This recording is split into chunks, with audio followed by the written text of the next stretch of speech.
Hello everyone, this is Sharanya. I'm super excited to have you all here. Excited about the conversation we get to have here today. We have an entrepreneur, mentor, social activist, author, and the founder of Hash Future School, who aims to bring evolutionary change in education sector. Here to share vision story with us. Please welcome our chief guest, Mr. Shihabuddin PK. Let's begin the session with the blessing of Almighty. For the prayer song, I would like to invite Miss Raji PS.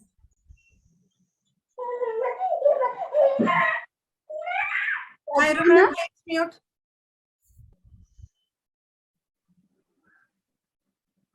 To start, ma'am? Yes, please. Okay. All things bright and beautiful, all creatures great and small, all things wise and wonderful, the good Lord made them all. Each little flower that opens, each little bird that sings, He made their growing colors, He made their little wings. All things wise and wonderful, all creatures great and small. All things bright and beautiful, our Lord God made them all. The Lord God made them all. The Lord God made them all. Thank you, Rajiv ma'am, for the divine prayer. Thank you. So here now we have Miss Fahisa TP for the welcome speech. Good morning, everybody. It gives me an immense pleasure to start this auspicious occasion by heartily welcoming everybody.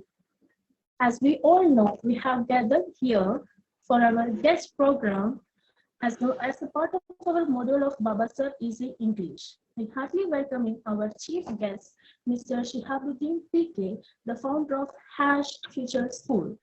He wore many hats in his career as a programmer, mentor, faculty, coach, and the author. As a result, we have acquired a unique ability to envision multidisciplinary projects and navigate complex challenges. Next, I would like to welcome our respected faculty of Ncdc Batch 63, Mrs. Smita Krishnakumar, and I would like to welcome all the students who are gathered here, and also I would like to welcome all who are present here for attending our program. Thank you. Thank you, Fahiza ma'am. So that's a wonderful introduction, welcome speech. So let's begin our day with a flower. So this is for you, sir, as a welcome gift. Welcome. Welcome. Thank you very much. Thank you. Welcome, sir. Welcome. Welcome,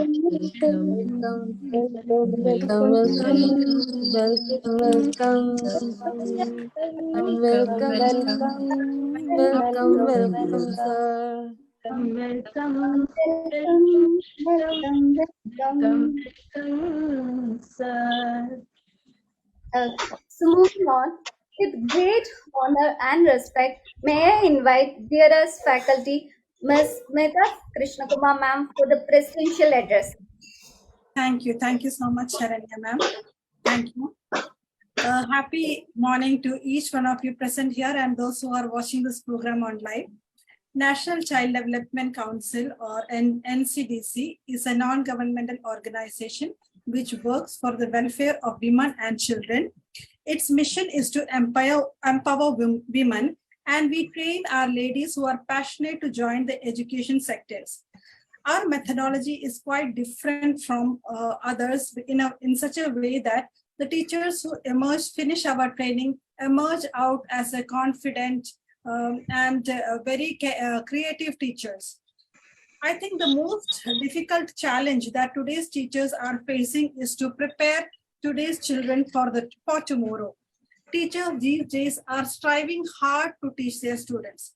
But I think that teachers should understand that we cannot teach anybody. We can just make them think. It is time for teachers to learn and unlearn many things. It is time for the teachers to think differently. It is time for the teachers to combine traditional and modern ways in teaching. To shed more light on this, we have our eminent personality here.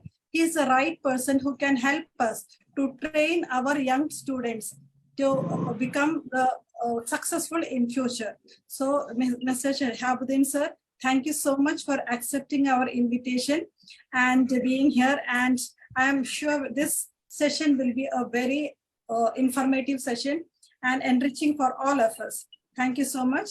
And with this, I conclude my words. And I request all our teachers to pay attention and make the best out of this session. Thank you so much.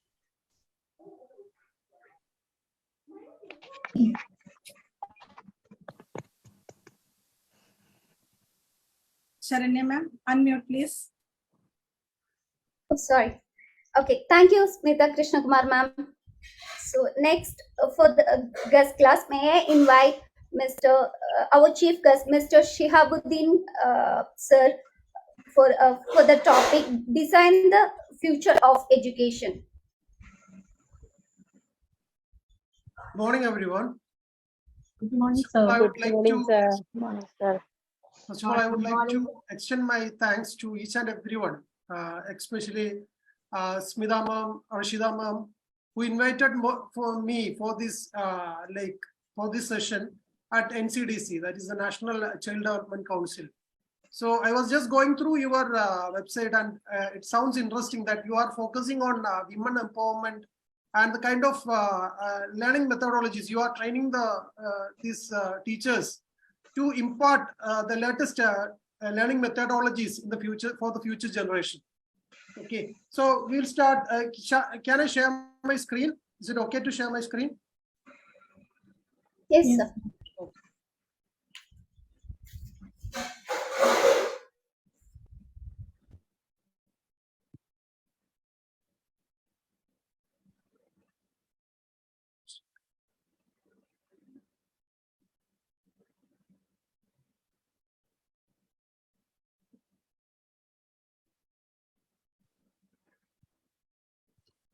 Okay, my screen is visible, right? Yes, sir. Yes. Okay. Yes, sir. So as an educator, I truly believe that each and every child born on this earth are talented, are born genius. And it's the primary responsibility of the parents to nurture them or to preserve that quality, that inborn quality they have. And unfortunately, the parents are just outsourcing in this for the last few decades. Parents think that it's the duty of the teachers and the school system to mentor or to develop skill sets for children. But unfortunately, it's the other way around. It's parents who are the primary responsible for building all these qualities, and the parents who are responsible to bring up these children to be the best, that is, who are useful for the future generation. Anyway, the responsibility is now with us, educators and the teachers. So we'll have to take care of that, right? So we need to, first of all, we need to understand why we need to design the education in a different way. As Smita ma'am rightly pointed out, the generation is entirely different. Actually, what is happening is that we are the parents of yesterday, or the teachers of yesterday, are preparing the students or the children of today for a future that is for tomorrow. So there is a huge gap. Actually, there is a huge gap that is happening between the educational system, the generation, the schooling system, and the teachers. So there is a huge generation gap. So that's what we need to understand first. So whenever we plan to design an educational methodology, we need to focus on the learners. We need not focus on the teachers or the community or any other things. We need to focus. The main focus should be given to the learners because they are the prime ones. They are the beneficiaries of this system. And as I pointed out, they are really talented and they are there is a genius in each and every child. So we need to understand that. So we are getting a raw material, which is right, which is like a raw material which is ready. And unfortunately, what we need to do is that we need to preserve it in a right way so that they can traverse through the time and they can reach, they can build a better future for them, and also they can be useful for the society. So we need to keep this thing in mind when we are planning to design the future of education. So whenever we think about education, as I already pointed out, we need to think about the generation change. There is a huge generation change that has happened. So it was not every time the generation change happens, right? So each and every time the generation change happens because from our ancestors to us, there was a generation change. And prior to them also, there was a generation change. But this, the generation change that is happening right now between the Gen Z or the Alpha generation, it's like, and the millennials, because we parents are the millennials. So the parents, the millennial parents, the Gen Z who were born on this early 2000 and the Alpha generation, which is, or the baby boomers, which are coming up right now. So there is a huge generation gap because this generation gap has come because of the technology growth. So I'll touch point through that things later, but we need to understand the generation change and we'll have to think from their shoes. Whenever we say about the customers, right? Whenever we say about some products, so we'll have to relate education to a product. Okay, so we need to think in that way because parents have already outsourced the students or their children to us, believing that they will get a better output. Okay, so it's kind of business and it's a kind of product, and along with that there are some other social elements coming up, and there are different factors coming up. But we need to think whenever we say about a product or whenever we say about sales, we always says that whenever we develop a product, we need to think from the customer's shoes, from the shoes of the customers, because we may be thinking that we are giving the best, but unfortunately, if the customer is not accepting that, the product is not going to be a huge flop. So if the product want to be a success in the market, we need to think from the shoes of the customer. So we need to understand the generation. So hope everyone here might have understood this kind of, because you might have got your own children, you might have already come across the other other students in your classrooms or in your training sessions. So you need hope you might have already understood about the generation. But I'll just shut upon some. I'll just share some points where to just give a note of the generation change. This generation loves games. Okay, and our generation always love reading books and other things. So there is a huge generation gap, right? We insist on reading, and this generation is on games, and this generation is playing videos, and we want them to read books. So this is a generation gap. This is not an issue. So, but unfortunately, parents, schools, and the society raise it as an issue. But this is not the case, because the games that they play need much more strategies and much more technologies and much more learning than we think. Because we think that when they play some video games, we think that they are getting spoiled, but it's not the case. Whatever games they play, but believe me, it's not the destructive games, it's the constructive games like Minecraft, Roblox, or the metaverse. So if they are playing some constructive games, actually they are applying a lot of strategies and they are learning a lot. So we need to understand, but this generation loves games. So we need to design the education in that way. And the attention span is also less. And we also always complain, right?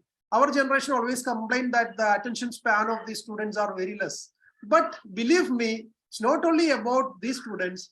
The generation, our generation, the millennial parents or our ancestors, their attention span also has changed. Their attention span also has come down.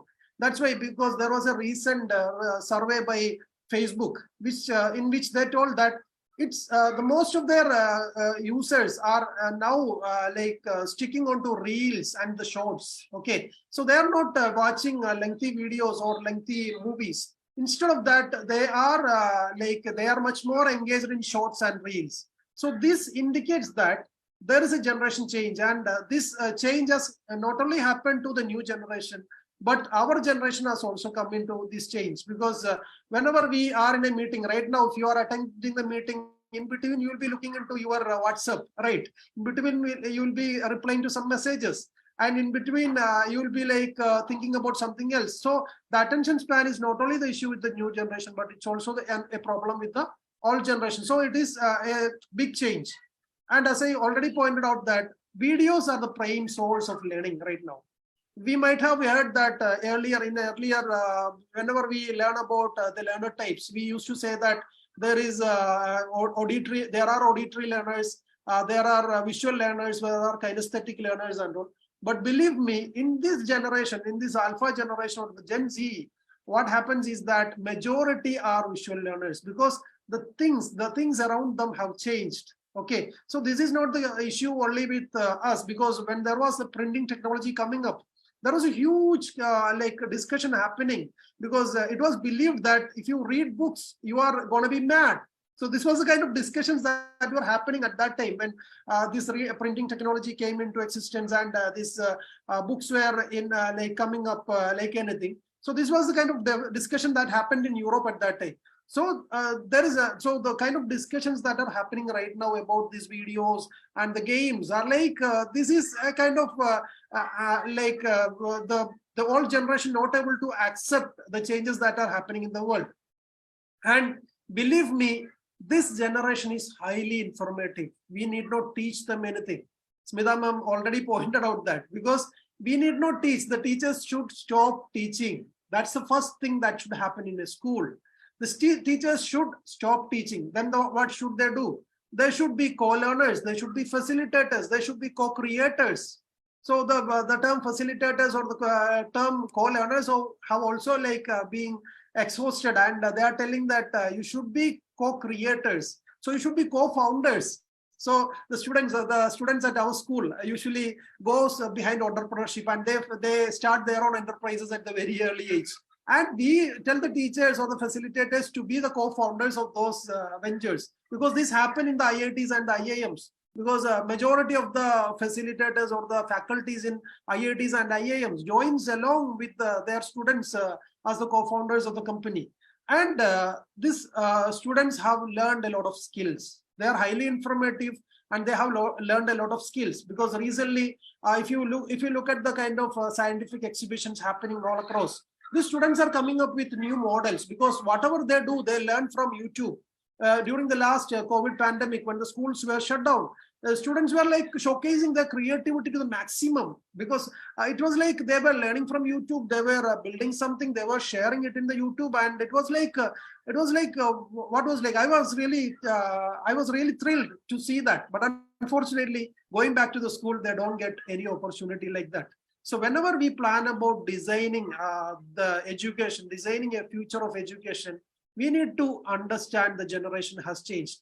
So Montessori system is actually playing a key role in this kind of changes. But unfortunately, let me tell, there are some flaws, because one single solution will not work for all. That is what we found out when we ventured into this kind of education. We found out that one single system, even our methodology of agile learning centers, is not going to work on its own. So it's a kind of blended model that we will have to work on. So we'll have to, whenever we think of the future of education, we need to design education in such a way that they can take the goodness from different sources. So the main issue with Montessori, if to say, is that they are away from technology. Okay, so that's what I identified. But the other goodness is there. So majority of the Montessori system is really good.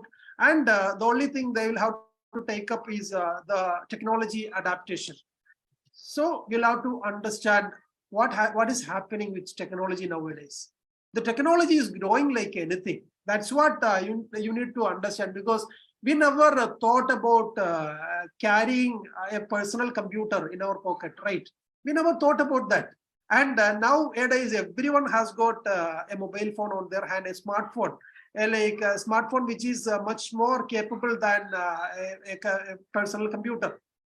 So whenever I teach with, I discuss with teachers, it happens that they are very reluctant to technology. They are very reluctant to change.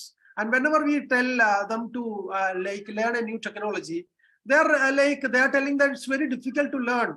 So, but believe me, if you don't learn, what's going to happen? You are getting outdated, and the children are learning so fast. The students are learning so fast, and you are getting outdated. And what happens? The Darwin's theory. It will be the survival of the fittest. The best one will survive. So you need to understand, if you don't change along with the changing times, you will be eliminated from the system.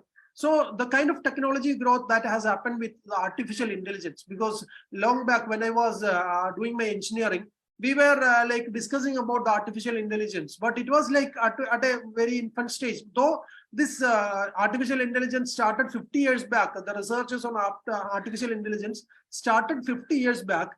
The kind of advancements that are happening right now, it's like amazing. So we need to understand. So this is the kind of technology change that is happening. So technology, the revolution, the industrial revolution happened with the invention of steam engines that we all know. But our educational system is somewhere around in the 1960s. Okay, so we'll have to understand that this educational system has not adapted to the changes, because it can't adapt, because the books are printed, the books are already printed, the materials are already produced. So how come somebody can suffer a loss because something which is already printed 10 years back? Because believe me, a curriculum changes in maybe in 10 to 15 years of time, and the publications are already, the publishers have already published the books and other materials which are already in the market for the last 10 years. They can't change, they can't call back all the products in one fine day, and they can't redesign everything, because the technology changes. Previously the changes used to happen maybe in a century, but later on it came down to in 50 years. Later on, maybe 15 years back, when I started my career at Wipro Technologies, it was like the changes used to happen somewhere around 15 to 25 years time. But believe me, nowadays the changes are happening in 3 to 6 months time. So nobody can adapt to these changes, right? So the educational system cannot adapt to the changing time. So I'll come to the solutions, what all things to do. But you need to understand that artificial intelligence, robotic, blockchain technology, cryptocurrency, genome sequencing, everything is coming up in an exponential manner. So if you check from the 2000 for that last decade, I'm just speaking about the last decade, it's like exponential, and the kind of changes that are happening right now, because I am following some newsletters, so I can see the kind of changes that are happening in the artificial intelligence sector.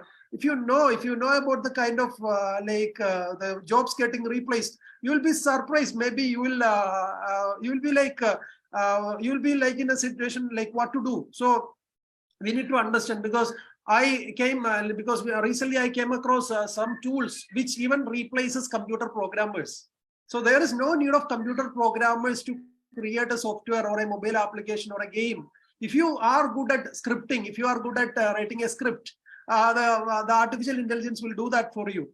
And even then I was thinking that there was an opportunity for this literature, the people with the literature background, because they can script things in better way. But I saw on the other end, I saw some artificial intelligent tools which was doing the script. So the scripting, the film making, the editing, the game development, the software development, everything is done by artificial intelligence. So what to do in such a situation? The only thing is that you should be ready for the new opportunities that the artificial intelligence brings in. Okay, so we need to be ready for that. Artificial intelligence is not taking away your opportunity. It is automating things that it can do. So it is making our lives easier. But believe me, it will replace a lot of conventional jobs. But it will bring up 10 times of opportunities than we can envision right now. And the technology adaptability to say in schools in the US is less than 5%. So think about the situation in India.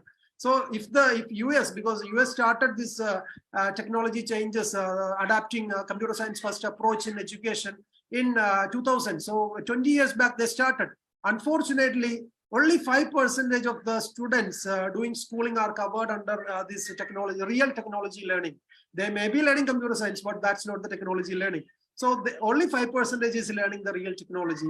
And unfortunately, then think about the situation of our country and other Middle East and other countries.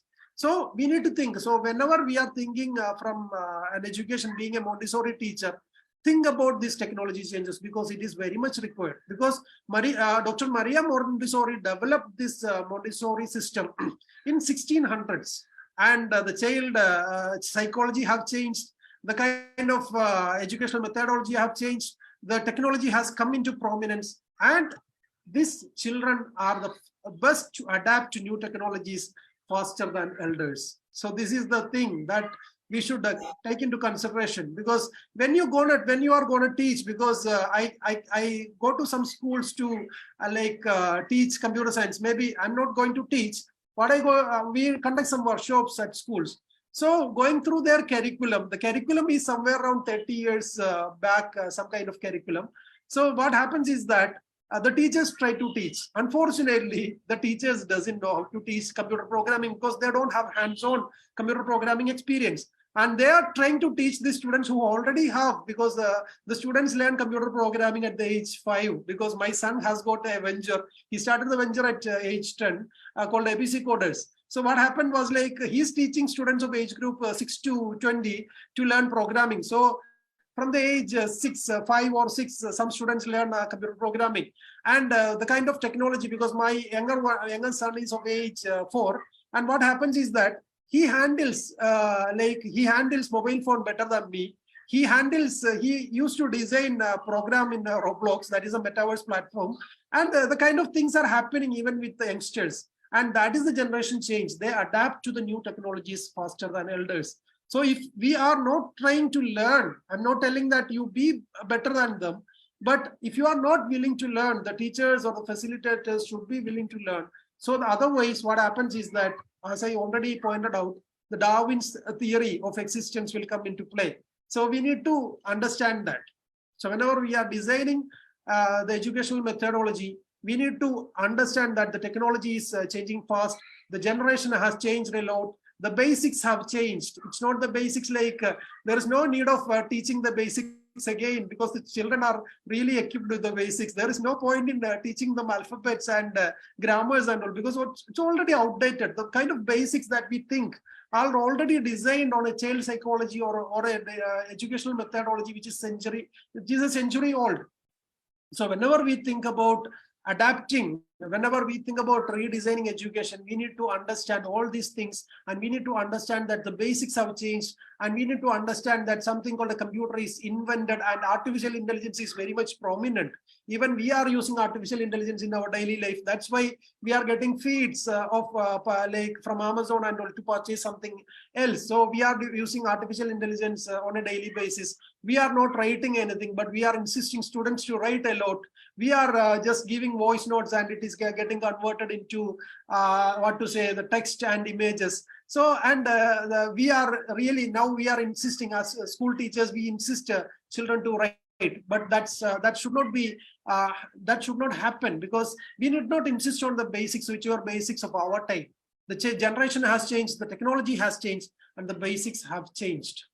So we will discuss about how to design the future of education. It's on my understanding. So I'm not claiming that I am 100% true, or I'm not even claiming that I am at least maybe 25% true, because these are all different understanding. It's based on your readings, it's based on your learnings. So as a teacher or as a facilitator, what you need to do is that you will have to learn on your own. You will have to design your own education. That's what we ask at Hatch Future School.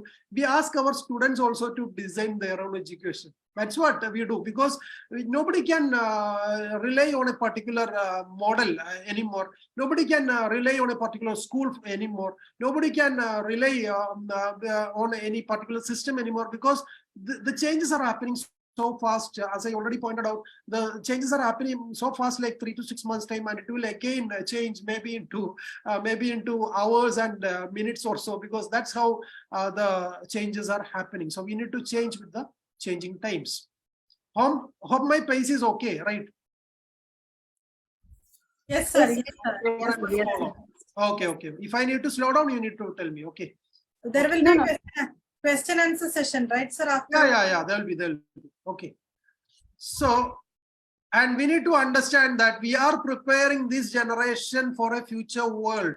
Okay, the future world means whatever changes are happening, like everything is getting automated and everything is getting, the changes are happening so fast, and we are getting, because previously when some changes used to happen in the US, it took around 20-25 years to come to some country like India, but we are now a global citizen, and the students are getting exposed, or the future generation is getting exposed to something which is entirely different. We can't even imagine about that, because there is something called metaverse which is coming up, wherein another parallel virtual world is getting built, and we don't know that that is the technology that is going to stay, because something else like augmented reality is coming up, something about like extended reality is coming up, wherein we can feel this meeting itself maybe can be conducted something like I am sitting in your classrooms, so it can give you a feeling like that. So such kind of changes are happening, and they need to survive, they need to succeed in a different world than we have ever imagined of.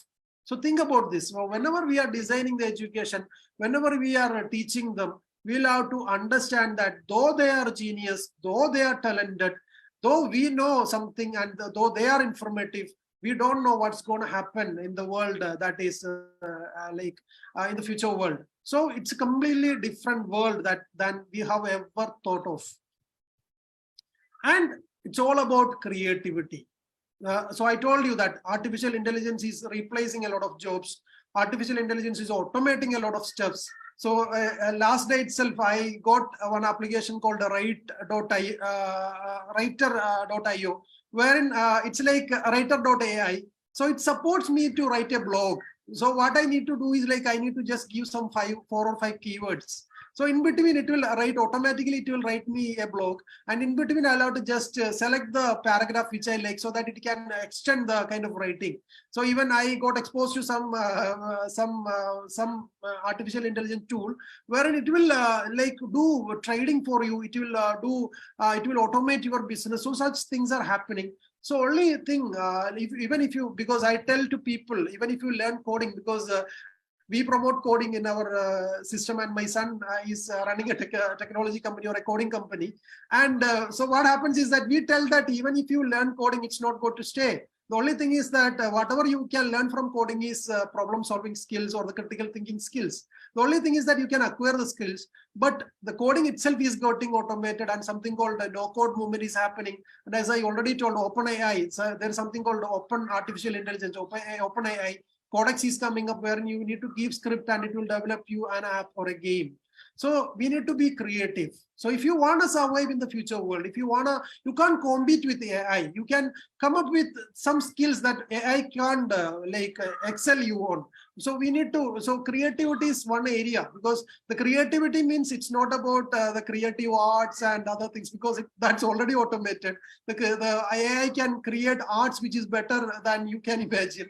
So it's not about the arts or the films, but it's about building new technology which can surpass this the influence of AI. So people will be looking more into maybe some kind of human kind of feelings, or some kind of like empathy or something like that. So you should be creative enough to solve the problems that world is going to face. So the world is going to face some issues which is entirely different. So because with the advancement in robotics and artificial intelligence, the world is going to be in great danger, and we'll have to solve a lot of problems, because automated warfare is coming up. Even Indian Army has got artificially intelligent soldiers who can go into the war fields and fight. So China is is in the peak of this kind of developments, because it has already surpassed the US in that.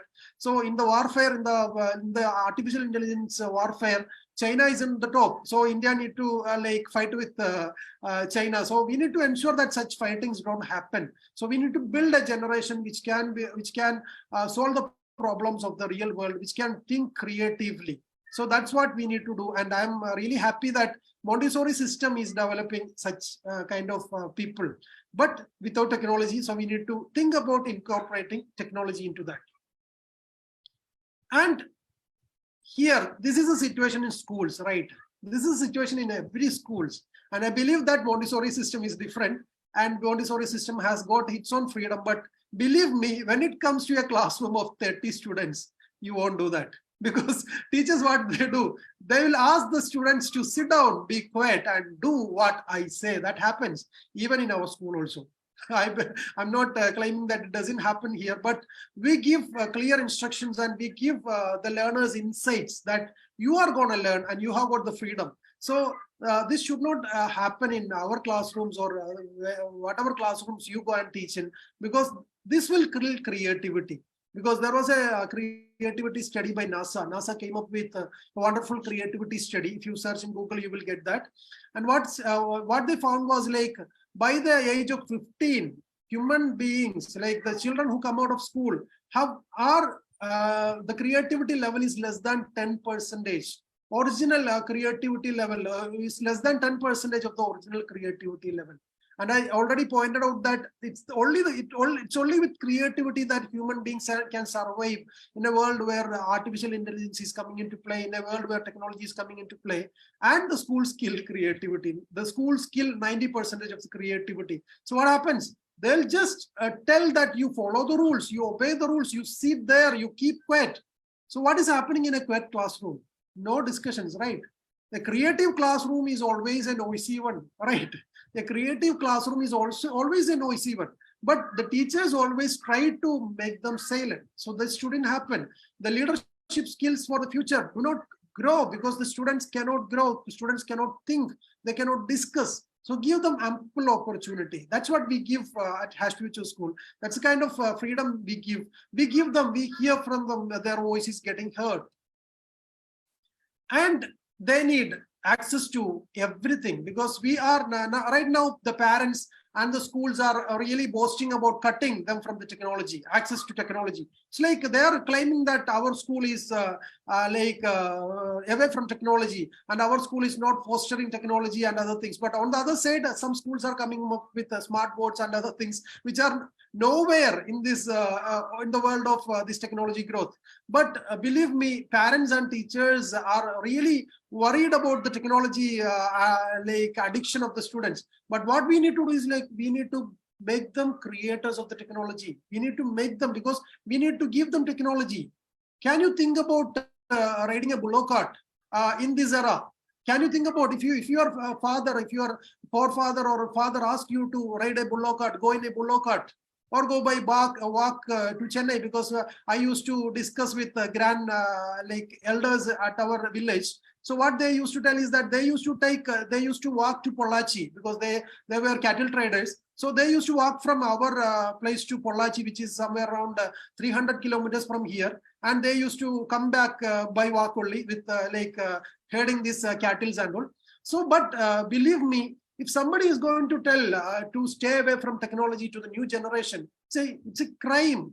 It's a crime. You need to make them creators. You should not ask them to go away from technology, because technology is in the nascent stage. And some people claim that your eyes will have problem, your brains will have problem. Believe me, there is no such problems, because I started my computer science career 15 years back.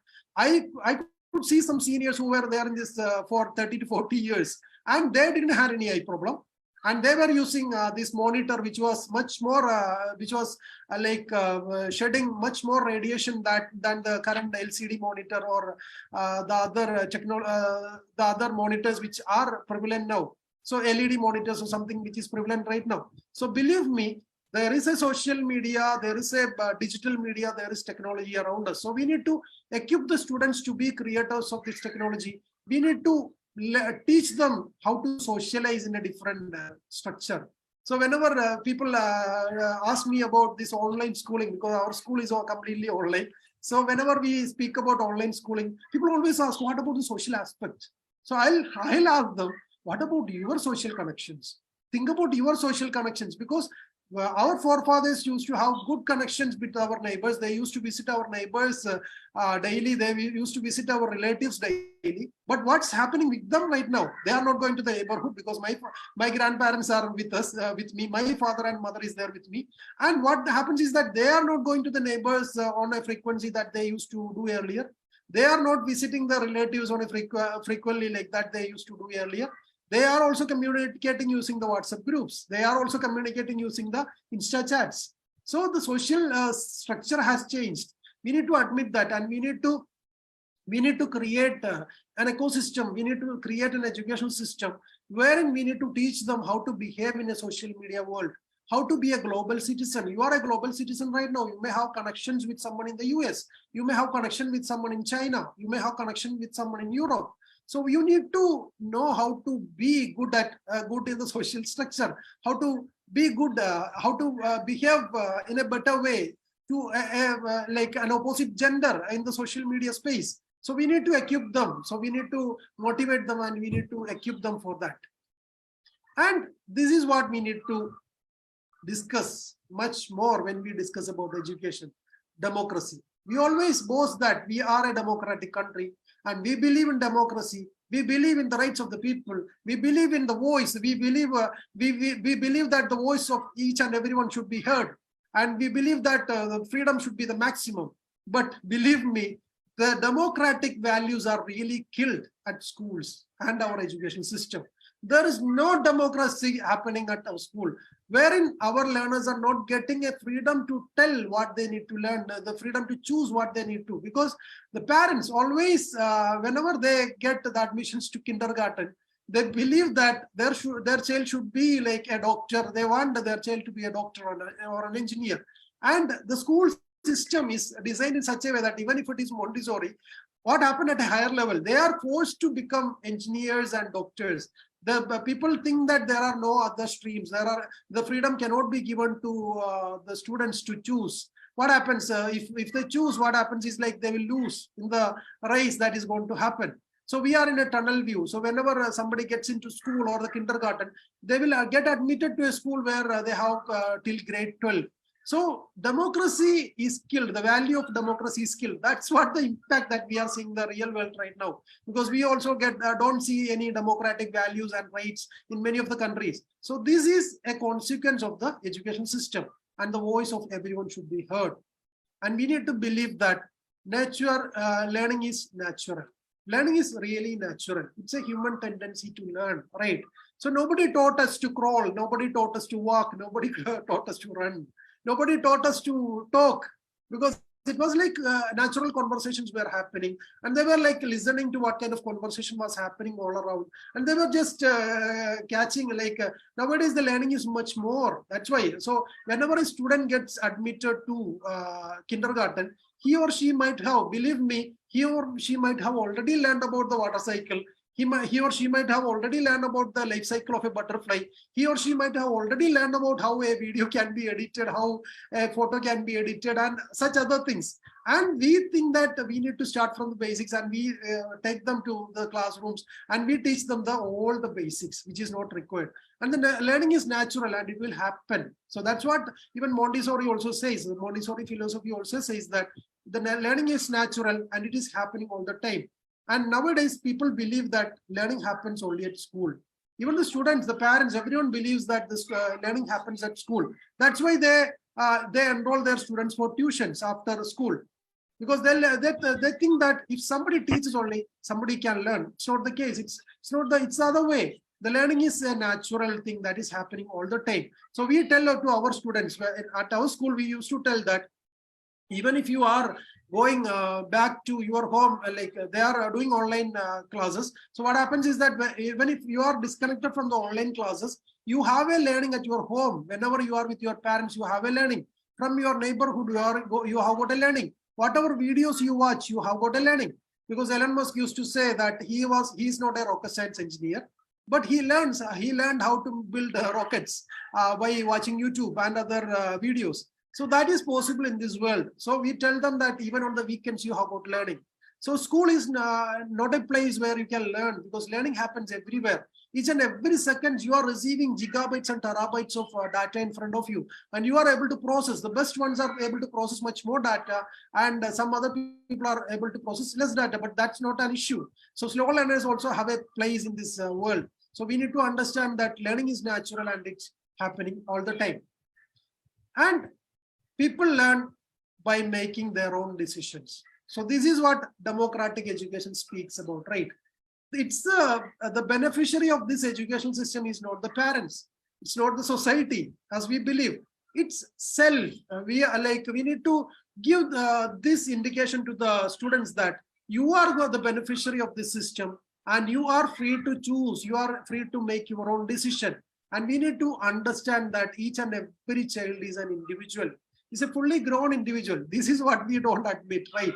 As parents or as teachers, we don't admit that the students has got a voice. We don't admit that they are people. We tell them that you are not mature enough. Believe me, these students, these children, this younger generation is much more mature than us, much more. Because when I see some comments in the social media or the kind of fake news that is getting circulated in the social media by we adults, by the millennials, it's like the younger generation don't do such things because they are much more educated than the elder generation. So we need to believe that we need to make them a part of our decision making. So at home, we need to make a part of them as a part of our decision making. At school, at the society, we need to take them, because nowadays what is happening is that previously we used to wait 20-25 years to start a career. But nowadays, like there is a billionaire called Ryan, who is of age 6, I think, right now. So he started earning from YouTube at the very early age. And right now he is earning around somewhere around 300 to 500 crores. And there are some other classic examples of students starting early. So the world is like full of opportunities wherein there is no restrictions for age. There is no restrictions for your the kind of experience you have. The only thing is that whether you can showcase, whether you can present what you know, whether you can teach others what you know, whether you can build solutions out of that, out of what you know. And this is what people learn best, not only from the classroom, because people always believe that whenever we discuss about this education system, some parents used to tell whatever is taught in schools are like they are learning they are learning a lot, but believe me, they are not learning anything, because whatever is taught in the school system is outdated, really outdated. Because if you just check because I am a computer science engineer, I used to take this computer science papers. And if you check the mathematics taught in schools, what is the case? What is the use of teaching them integration and differentiation and all kind of quadratic equations and algebra? Because it's all outdated. It's outdated with the invention of a computer, because the computer can do that perfectly than you. So what you need to do is like we need to equip them to use a computer in a better way. So we need to understand that the things have changed and we need to allow them to learn from the environment. But what we need to do is like our generation should guide them. Our generation should properly guide them on how to convert these learnings into proper solutions. Because as I told, because this generation is highly informative, but unfortunately they don't know. At times they lack, because when they fail, at times they always get demotivated. So our generation can motivate them. We can be with them. We can co-create with them, and we can be co-learners with them. We can learn a lot from them, and we need to ensure that they not only mug up things from the books. They should be given the freedom to learn from their environment and the kind of games they play and the kind of videos they watch. And that's why we follow a gamified approach. So gamified approach, as I already pointed out, the children loves games. The games are not a silly thing. Can you try to play a game in Minecraft? Because I'm asking this question because I failed to play Minecraft or this metaverse or Roblox, because it needs a lot of strategy to be done prior to playing. Okay, so it's a gamified approach that has come up in all the sectors. It's like all the sectors. So if you check the case of corporate trainings, it has gone to a gamified approach, because people really hate rote learning, because people don't want to read lengthy books, and people don't want to listen to lengthy lectures, right? Even the lecture right now, it's may not be that comfortable for you, but believe me, if it's what was done in a gamified approach, believe me, if it was in a kind of playing game, it would have been much more better. So I know that Montessori always encourages gamified approaches, but staying away from the technology is the only issue here. But the other way, the kind of methodology that Montessori has envisioned is really great. So here, what we need to understand is that we already took this point because they are natural learners. So whenever they are playing the games, actually they are learning a lot, and they are actually they learn better when they do things which they are actually interested in. Nowadays, what is happening is that even if it is a classroom activity, it is a teacher who comes and decides what activity should be done, right? We always tell that the classroom should be activity oriented, the classroom should be project oriented and all, but I'll decide what is to be done, right? But that's not the case, because that's kind of hypocrisy. That's a kind of monarchy that is going to happen. So that should not be the case. It should be democratic. We need to understand that.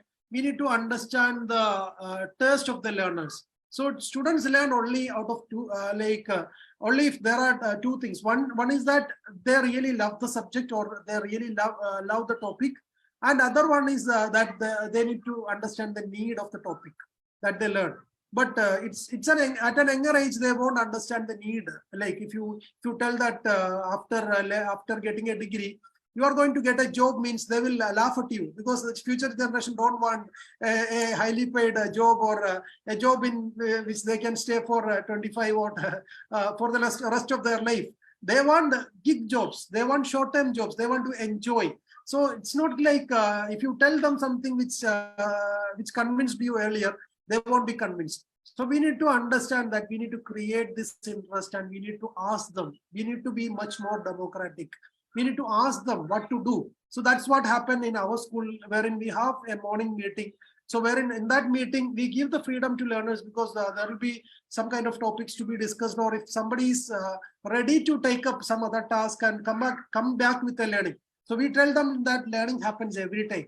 So learning happens everywhere and every time. So once you get a topic, or once you are choosing your own topic and going back, please come back to us, maybe after 2 hours or 1 hour or something like that. Come back to us and reflect on what you learned.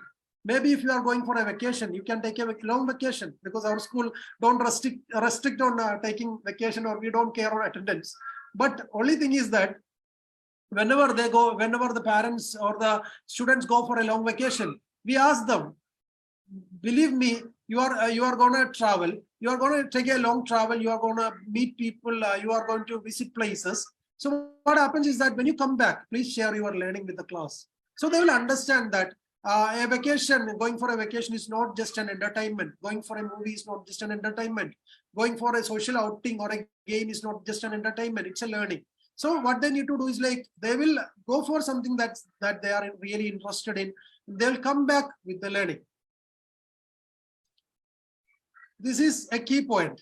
We believe that we need future leaders, right? So whenever we ask to schools what they do, they will tell that, teachers and the schools will tell that they are creating future leaders. So, and we deny them the decision-making power.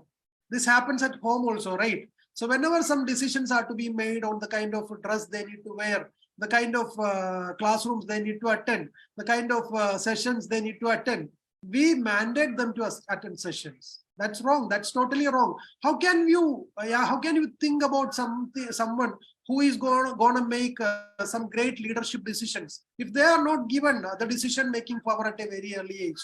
Because believe me, they are highly informative, they are highly knowledgeable, and they can take decisions. And we just take out of that reserved mindset from us. Like, if they fail, what if they fail? They will learn much more better. Okay, so we have like an anxiety whether the students will try and fail. Believe me, if they fail, they are going to learn. The failures are the stepping stones to success. The failures teach you much more than success stories, right? So whenever we get some business training, they used to tell that always learn about somebody who has failed, because the success stories may be out of luck, or that may be the only one success story, but you might see thousands of failures, so that what you can do, you can avoid the failures in your life. Maybe you can get a new mode of failure. So that's what. So we need to allow the students to take decisions. So whether it be their education, whether it be the classrooms, whether it be the activities that they need to do, we need to allow them to take the decisions. And this is about passion. We always discuss, right? So whenever we ask somebody about careers, we used to tell that you need to follow your passion. And we need to tell that passion is something that gives you happiness. But believe me, no one is happy in this world, right? Nobody is feeling happy. So if you see someone who is happy, you will see that they may not be like that rich as you. They may not have got that much like social acceptance as what you might have thought about a successful person. But believe me, happy people are always like behind their passion. They may not be rich, but then they may be happy. So they may be happy with their family. They may be happy with what they do. So we need to allow the children to follow their passion. We need to give them time. Nowadays, what happens in schools is that we restrict giving them 40 minutes to 1 hour, because we used to take coding clubs in one of the prominent international schools. And what happened is like they give us 1 hour, and out of the 1 hour, what we actually get is 30 minutes. And once the students start doing something, the teacher will come and say that it's time for the bus. So once they start engaging, give them maximum freedom, give them something. So we need to ensure that the learning can be extended to home also. It's not something which can be just done at schools.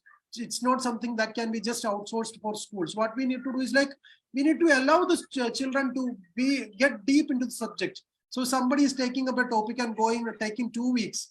Allow them, give them the freedom for that. Believe me, the great mathematicians in the world are not great in mind calculations. And we believe that abacus and other mind calculation methods are the best ones. But believe me, Harvard has got a study, not Harvard, Stanford has got a study wherein they tell that the best mathematicians in the world were slow learners, because they went deep into the topic, they went wider, they went broad into the topic, they learned a lot, they asked a lot of questions. So we need to allow these children to go behind the passion, engage deeply, and learn, and they will learn more quickly than we believe. That's what happens in our coding classes, wherein the schools take 4 years to teach. We teach them in 6 hours. So people will ask, how can they learn in 6 hours time? Like whatever they took 4 years. So we tell them that we just set the foundation. We just create the interest. So it's up to the learner to deep dive into the topic and take the learning to the next level if they are really interested. And we need to trust the children. We need to trust. So this is what happens. So whenever we are thinking about the decision-making powers, whenever we are thinking about giving freedom to children, we always think that how can we trust them? The trust factor is very much like we are losing this trust factor as schools, right? So whenever the students commit a mistake, we always question them in public. Don't do that. Trust them to the maximum, because there will be some mistakes from each and everyone. But we need to trust them, and we need to believe this trust factor, right? If you go to Japan, because I was in Japan for some time for a project. So what happens is that the trust factor is very much high there. They believe in each and everyone. There is no single theft that is happening over there, maybe at least in the villages. And they won't lie. They won't they will keep up with the words. So we need to trust the children, and this need to be nurtured from the very young age. And we need to believe in them, and we need to say things that we believe them. So we need to, in between, we'll have to tell them these words so that they feel that they are believed. And so this is another catch. Can a single curriculum solve the problem? No, you can't solve a problem with a single solution. You can't solve the problem. You can't give a one-stop solution for everything, because Montessori might have some pros and cons. The traditional education might have some pros and cons. The Agile Learning Centers methodology, that what we say, might have some pros and cons. The Waldorf-Steiner education might have some pros and cons. So we need to blend them. So how can we do that? So whenever we think about education, we always think about the teachers. How can the teachers get trained? There is no need of teachers. We already pointed out that, right? The teachers should not be there. The students will learn on their own. They are natural learners. The learning happens automatically. And blend a curriculum wherein they can learn from the best. That is very easy, right? That is the power that technology has brought in. So you have got ample opportunities to learn from the best. If you want to learn about artificial intelligence, learn from somebody who is doing research on that, because there will be a lot of videos. If you want to learn rocket science, learn it from NASA or SpaceX. If you want to learn about the solar system, learn from NASA. If you want to learn about the environment or the ecology, you can learn it from the Cornell labs. So that is the kind of opportunity. If you want to learn mathematics, you can learn it from Stanford. So that's the kind of opportunity this kind of technology has brought in. So we need to blend the curriculum. That's what we try to do at Hash Future School. We blend a lot of curriculum and we give the updated topics. We update maximum what is happening in the world, so that we follow Twitter handles, we follow like a lot of social handles, so that we are updated with the updating times. So we need to blend the curriculum. So we need to rely on a single curriculum and believe that that will solve all the problem. And the assessment should be formative. Should not be like somebody is giving a question and we are checking against the answer keys which is already available. Maybe somebody will be feeling that it will be difficult, because if there are 30 children in a classroom and if 30 comes up with 30 different answers, what's going to happen? But the real world is different, right? In the real world, you will have to come up with your own answer. There is no copycat answer that's going to work. What works for me may not work for Smita ma'am. What works for Smita ma'am may not work for Rashida ma'am. So that's not going to happen. So we need to ask them, we need to assess them in a different way, wherein they can think, they can share their perspective. So in that end, we actually use something called open middle mathematics, wherein if 10 students answers the same question, it will be 10 different answers. Can you think about that in mathematics? That is possible. And it can be checked with using artificial intelligence, so that there is no burden for the teachers to check. The artificial intelligence is much more intelligent than us, so that it will check all the options. If 10 different answers comes up, it will check that. And we need to ensure that it's not about the grade sheets. It's about the portfolios that's gonna speak. It's about the kind of reflections that they make. So in our school, what happens is that the students come back and reflect their learnings. So we give them something for research. We give them some topics for research, or they can choose their own research topics, and they can think, they can watch videos, or they can read blogs, or they can ask to people. They can go out to the neighborhood and learn. But the only thing is that they should reflect on their learning. They need to come back with the learning that they had, and they need to create their own portfolios. The portfolios speak better than grade sheets. So what are portfolios? Portfolios are something like our CV. So digital world like NFT, that is the non-fungible token, wherein you can build a lifelong digital asset. Is something like you can build your own portfolios for your lifetime. So whatever you have done at the younger age, maybe your parents might have already uploaded in the social media.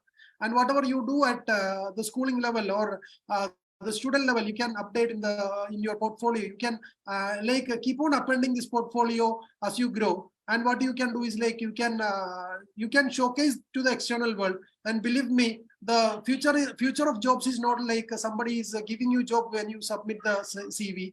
It's like somebody will be coming searching for you. Otherwise, what's going to happen? We are going to beg for the job, and our salary will be less. But if it is on the other way, you are creating a demand.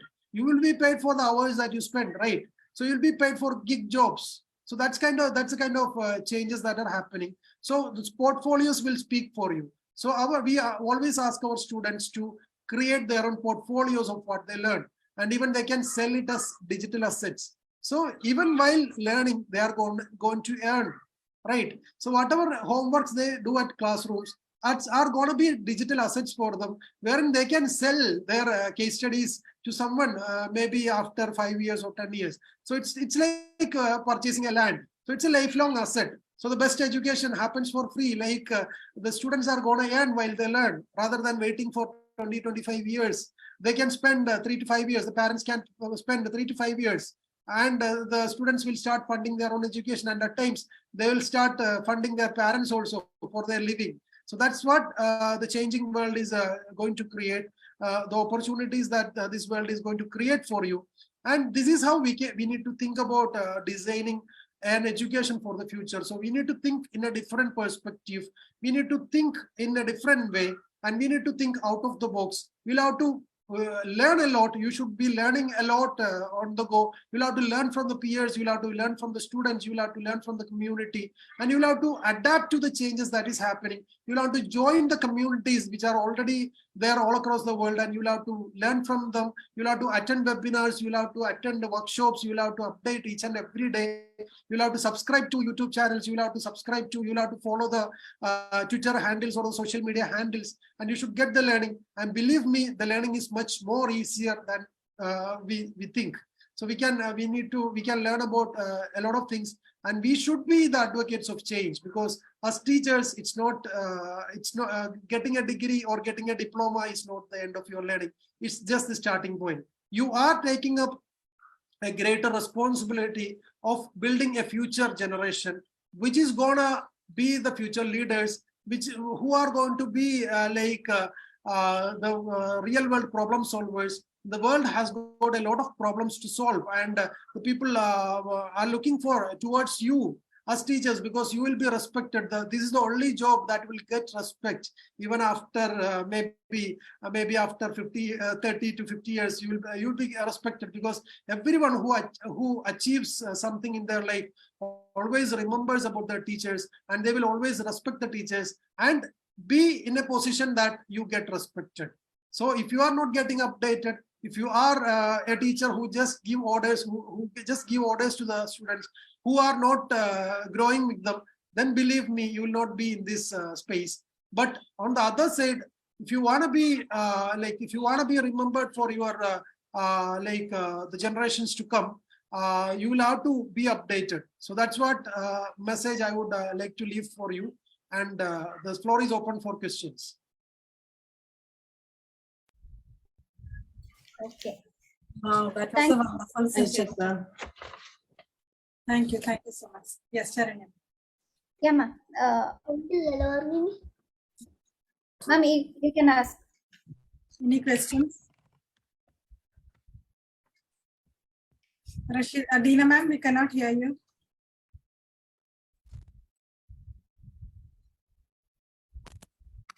Ma'am, am I audible now? Yes, yes. Yes. Yeah. Sir, Shihabudin sir, I have a question, ma'am. So, sir, in between, you have said that, the teachers are the ones who are deciding which activities to be done in the classroom. Sir, to bring a uniformity while we are taking a class, we have to come up with one activity, right, sir? So, if maybe, if we have 20 students in a class, they have interest in 20 different things. So, how can we do the activities? We can't do 20 activities at a time. So, we have to bring up one activity to the classroom. So, sir, can you explain further? Right now, we have to decide on one topic or one activity to continue with the class, right? Okay, that's a great question. Okay, that's what every teacher is concerned about, and that's what every educator is concerned about. Okay, so believe me, the technology has brought in opportunities wherein you can give different activities to different people.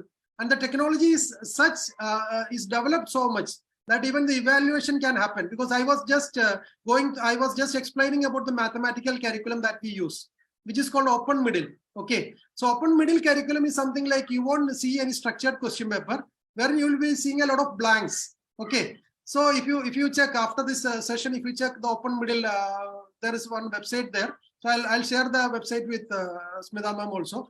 So if you check, the test, the evaluation is not done by the teacher. Okay, the evaluation should be done by the learner on the first end, and it can be outsourced. It can be given to an artificial intelligence machine, which will evaluate and give you the result. So such technology is already there, and we need to give the message to the learners that whatever you learn, it's for you. It's for the benefit of you. And the parents will always ask, where is the grade sheet? Okay, so what's the kind of advantage, what's the kind of improvement that my son got? There, this portfolio will speak. Okay, in our school, our parent meeting or the open house is conducted, wherein the students will come up with their own portfolios. The teachers will keep mum. The school authorities will not share anything. The parents are going to watch the presentation of the portfolio. Okay, I'll share you some links to the portfolio presentations our students have done. So what happens is that the students will speak. Okay, so it's the portfolio that's going to speak, and the learner is going to understand that what he learned. Okay, so it's the prime responsibility of the learner. So no, it's not the responsibility of the teacher to teach. Okay, so there can be activity which can be given, and that is one advantage that we get with technology. Okay, so when it comes to a physical classroom, this is going to be difficult.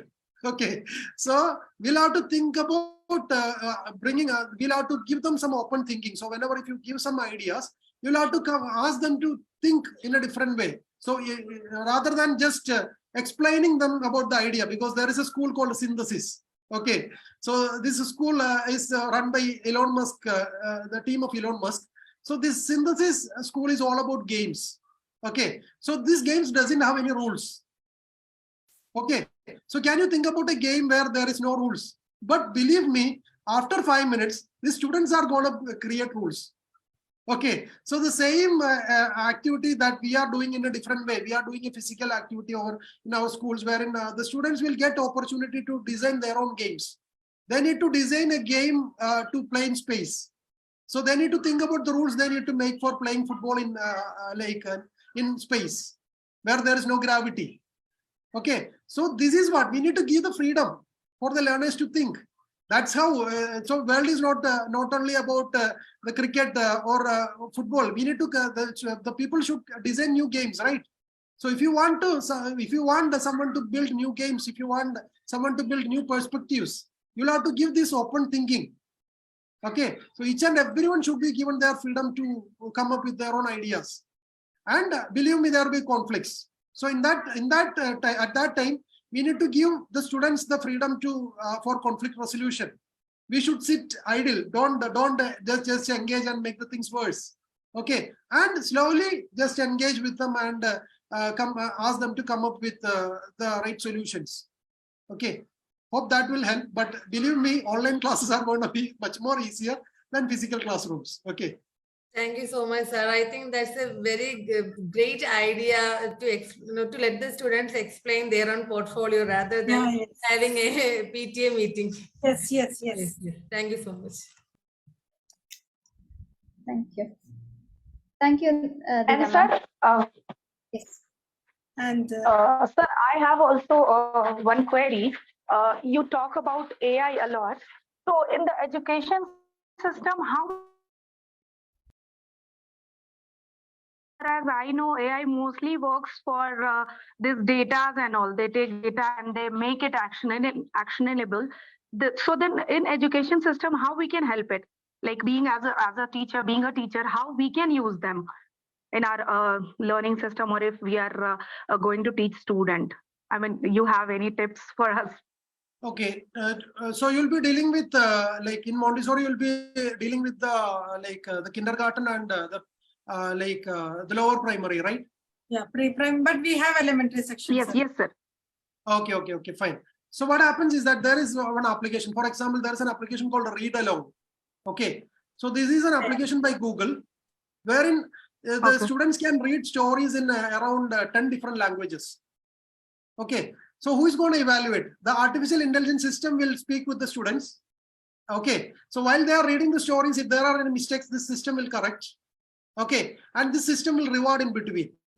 So this is one thing which we have found so effective in our classrooms, wherein we promote this kind of learning to our young learners, wherein they will interact with this AI and they learn. Okay, so even if you make some mistakes, the AI will give you the correct pronunciation. Okay, the AI will give you supplement with the right words, and in between the AI will supply the kind of rewards. Okay, so once the students are getting rewarded, means they will be excited to learn. That is one part. Okay, another one is on the evaluation part. Okay, so another one application that we use is called ReadWorks. Okay, so what happens is that ReadWorks is a comprehension. So there is a comprehension passage which is going to happen. So it will be similar to the comprehension passages that we give answers in the CBSE exams and all. So what happens is that the questions when you answer, the AI will evaluate the answer. Okay, so such technologies are already there, wherein you can evaluate the answer, you can give questions. Even there are some Kahoot platforms wherein you can give some engaging activities. The Kahoot itself will select different activities for the students. Okay, so AI is not on the maybe AI right now it's on the infant stage, but on the education sector it has come like as a prominent tool. It will understand the learner better. It will understand. It will try to give new activities. So for the previous question, if you want to give a something which is some good activities for the learner, this AI itself can decide. So there are platforms for that, and the AI can evaluate. Okay, the only thing AI can't replace is the empathy or the kind of the kind of feeling that a teacher gives. That is not Yeah, what emotion. replace, but there are different tools for that. Even for the activity creation, even for the evaluation, even for the encouragement or the motivation, and the different things that you have got. It's gamified. It's highly gamified. Okay. Okay, thank you, sir. Hope these tips will help us in near future. Thanks a lot for clearing my doubt. Yes, that was also my doubt. Like we should know the language first to use this laptop and all. Game they are not you need any. They don't need any language, but to use these things we need language first. Let me. Only Yeah. elders kids will be. Is the question over? Yes, yes. Okay, so whenever we think about some solutions, we always think it from our angle, right? As a teacher, you will be thinking that how will I learn to teach others? Believe me, keep quiet, give the freedom to the learners, they will learn it. Okay, and they will teach you because that's happening in our school.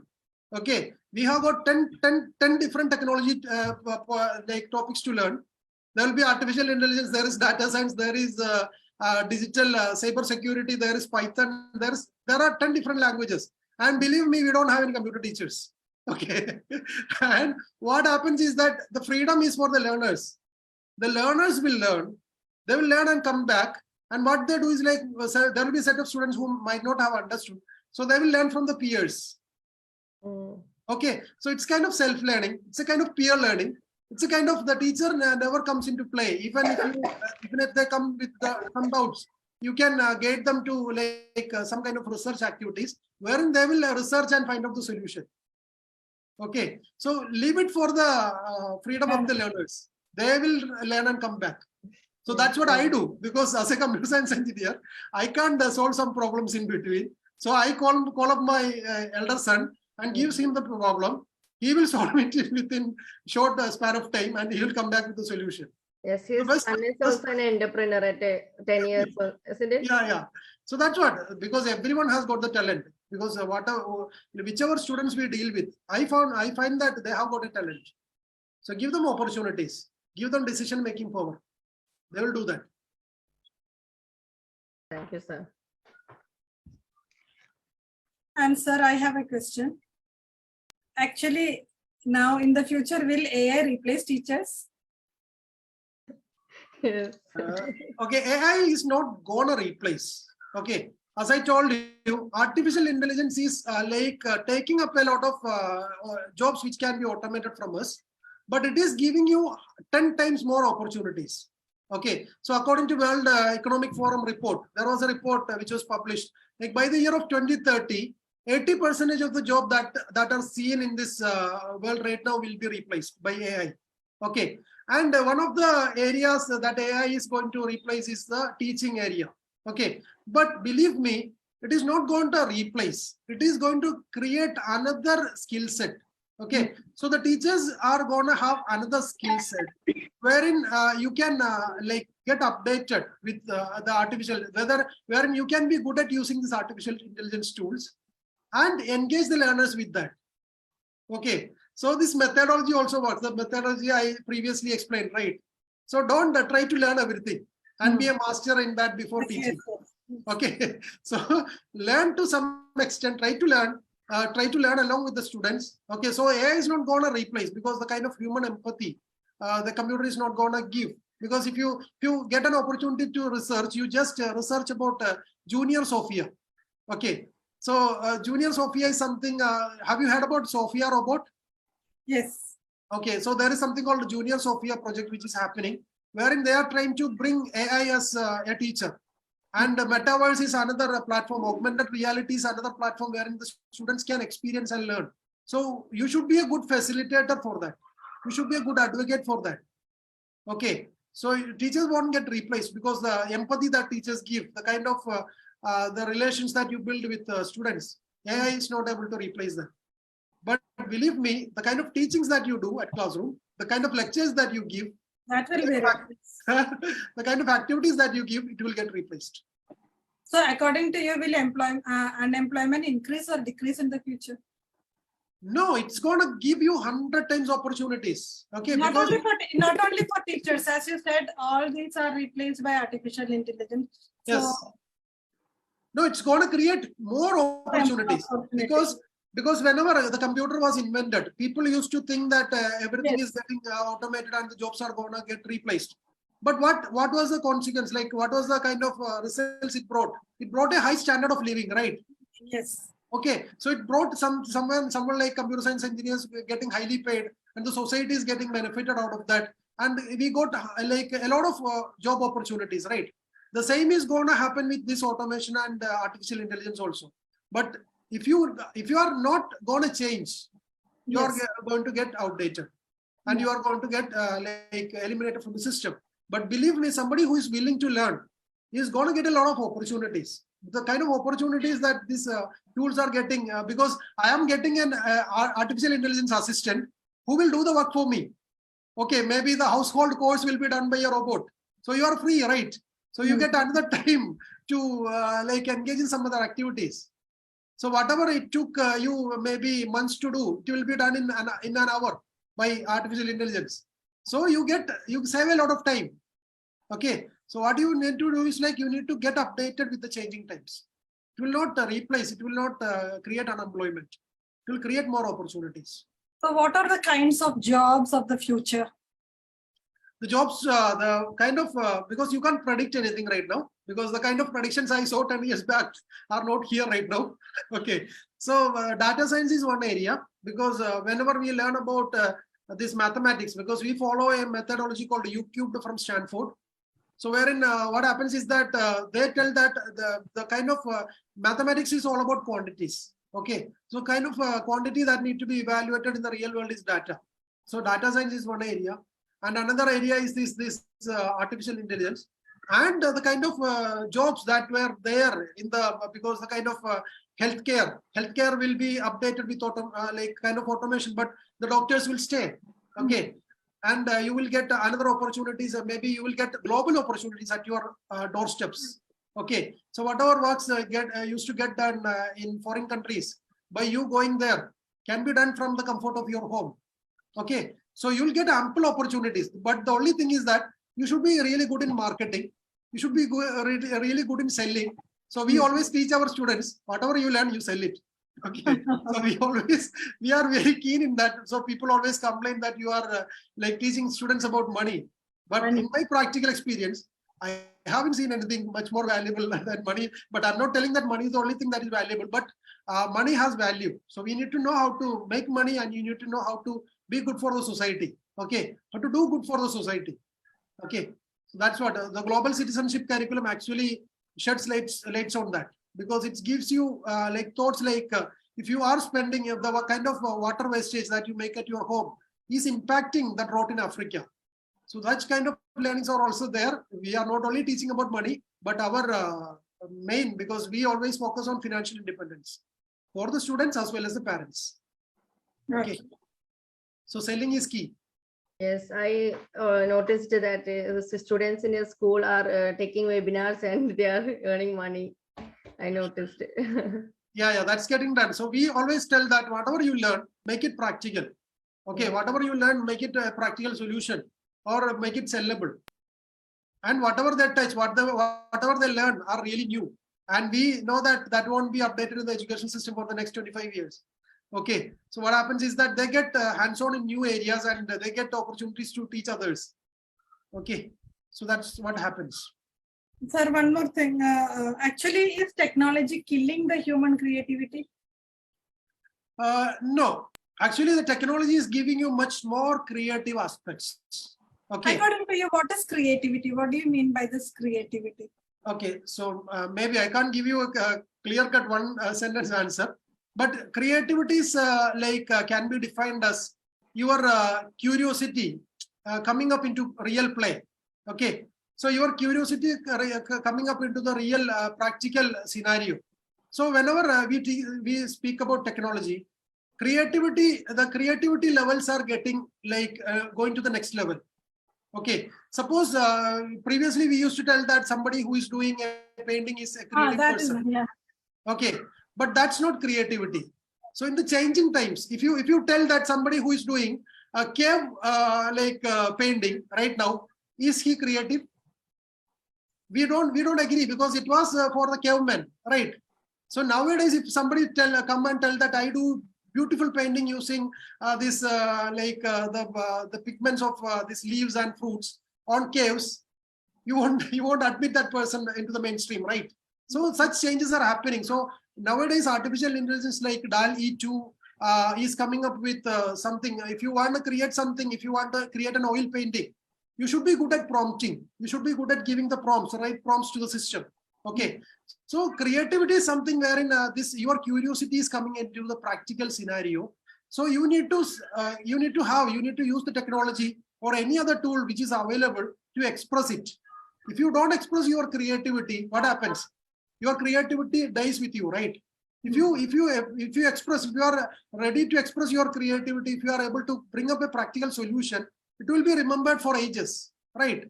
It will be there for the generations, like the paintings of Van Gogh, right? Van Gogh was a painter, right? So the kind of paintings which were done earlier. So this is the kind of, so I told about the NFT, that is the non-fungible tokens, which will be staying as a lifelong asset, digital asset for you. Maybe after your life also, because I saw one artificial intelligence platform wherein there was a discussion happening between a social activist and a scientist. Okay, so the qualities of these two persons are taught to an artificial intelligence system, and the system is debating for 24 hours. Will it be possible for human beings? And this debate will happen for as long as the website is there. Okay, even if these people die, the discussion is happening 24 hours, 7 days a day. Okay, so that's the kind of technology advancements that are happening. But technology is not killing creativity, but it's giving you ample opportunities to be creative, but in a different way. So suppose if you ask me how to do coding, coding is actually a creative aspect wherein the children can build their own games. They can think creatively, wherein they can implement, they can create their own solutions, their own mobile apps, their own solutions. So that's possible. So what is the right age to learn coding, according to you? Maybe if you ask me, we started early, okay, because coding is actually a replacement of mathematics right now. Okay, it's gonna replace mathematics because it's giving you the problem solving skills. It is giving you the critical thinking skill. It is giving you the creative skills. Okay, so if it is giving you all these skills, why to learn mathematics again? So there is an option wherein there is a tool developed by MIT, that is Massachusetts Institute of Technology, wherein you can learn coding by the age of 6 itself. You can start coding by the age of 6. So it's like just drag and drop playing, and you can create, you can be creative, you will be motivated by the creations that you see. The students will be highly motivated. Okay. The only thing is that we'll have to give it in a project-based way rather than just a play. Just give them a thought that this is something you are creating and this is something valuable. And as we are all preschool teachers, how much technology can be introduced to preschoolers? Okay, so that answer will, yeah, tell me. Muscle coordination, eye-hand coordination, muscle coordination is all developing during that stage. So they need a lot of hands-on plays and activities. So will introducing technology hamper these progress developments, physical and mental? Okay, that is another concern that is always I'm always getting this question from different forums. Okay, so what happens is that whatever educational methodology that is getting developed right now, that we use right now, are based on the psychology, child psychology of the 1960s. If you research, you will find that. So whatever educational advancement or whatever education that we do right now is based on the child psychology of the 1960s. But the children or the generation have changed a lot. There is some kind of evolution that has happened. Because if I asked you to do, if I asked you to operate a personal computer, it would have been difficult for you. But believe me, this mobile phone is much more complex. Operating system of mobile phone is much more complex. And we need to have, so this hand-eye coordination and other activities, we need to always rely on the physical activities also. But believe me, you should not take these students away, take this generation away from technology. Yeah. So it should be a right mix. It should be a right mix because Balance. it's a kind of a dopamine overdose, because you get motivated each and every minute, and it's a kind of dopamine overdose that is going to happen. So that should not happen, right? Yeah. So you need to balance that, but technology can be given maybe 2 hours or 3 hours per day. That's fine, because they get engaged and they do a lot of stuffs. They do get a lot of creative stuffs. And it should be on a creator angle. You should make them creators, don't make them consumers. But how is this education system right now in India supporting this? They want to do, but unfortunately they are not able to do. Okay, because if you speak with someone in the NEP 2020 curriculum committee and all, they always want to bring changes, and they give opportunities for the students from class 6 to learn coding and to come up with technologies. But the parents are really worried about the entrance. Parents are really worried about them becoming doctors and engineers. Okay, and at the end of the day, that's not going to happen. But Indian system is actually trying to cope up, but they're also the change. They are concentrated on the teacher-centered learning.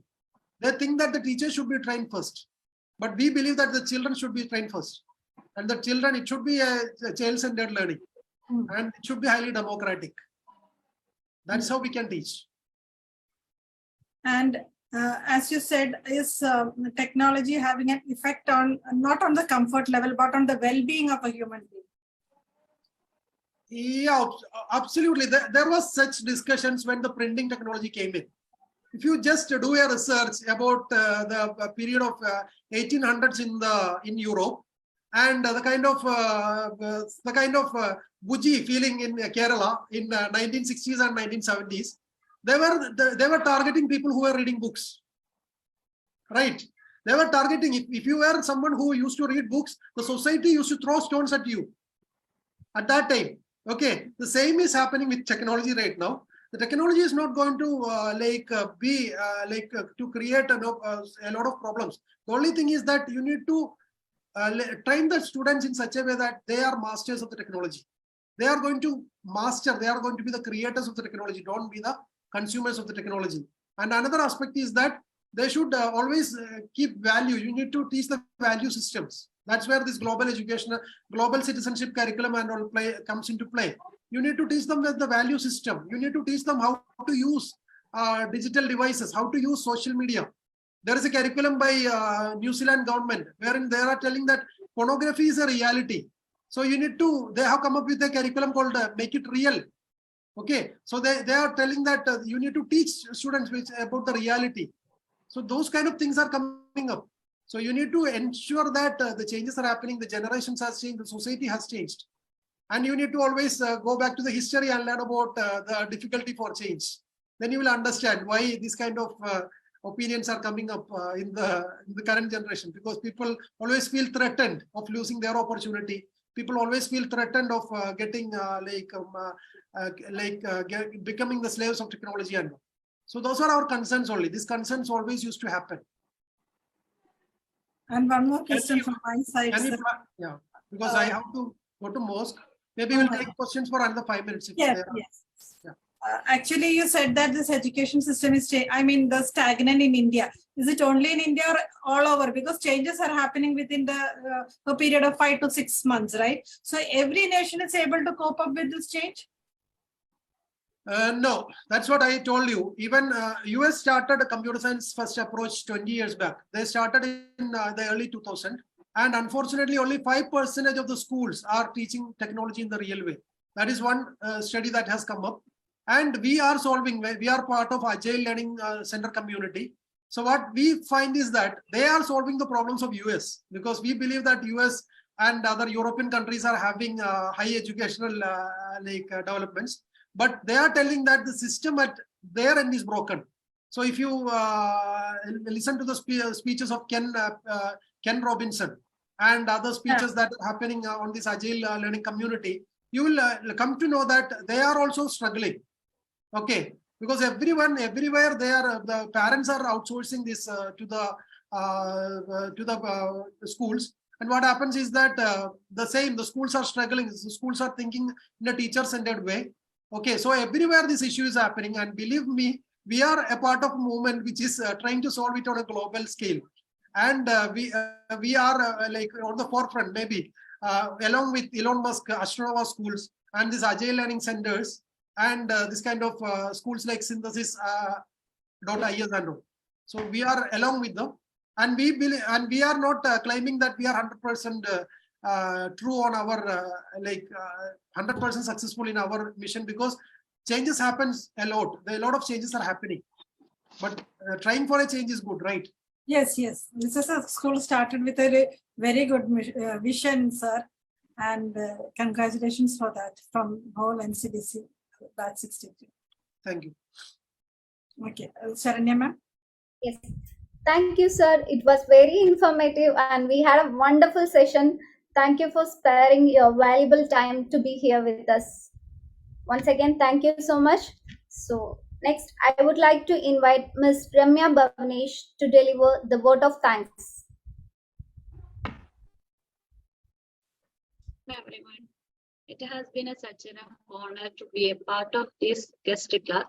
On behalf of our class Ncdc batch 63, I would like to extend my heartfelt gratitude to our esteemed guest, Mr. Shihabuddin sir. Thank you, sir, for telling us about the role of teachers in molding good children. Your thoughts have truly inspired us. I thank our faculty, Smita ma'am, for always supporting and guiding us. Thank you, ma'am. And next, I would like to thank Baba Alexander sir for introducing Baba Easy English to us. And the method and modules are really helpful for us to speak English very confidently. Thank you, Baba sir. And also, I would like to express my thanks to Fahisa ma'am, who gave welcome speech, and Sharnya ma'am, our anchor, and our coordinator, Rashida ma'am, who took effort for the function. And last but not least, I would also like to thank each and every one of you for being here and making this day wonderful and memorable one. Thank you once again. Thank you all. Thank you.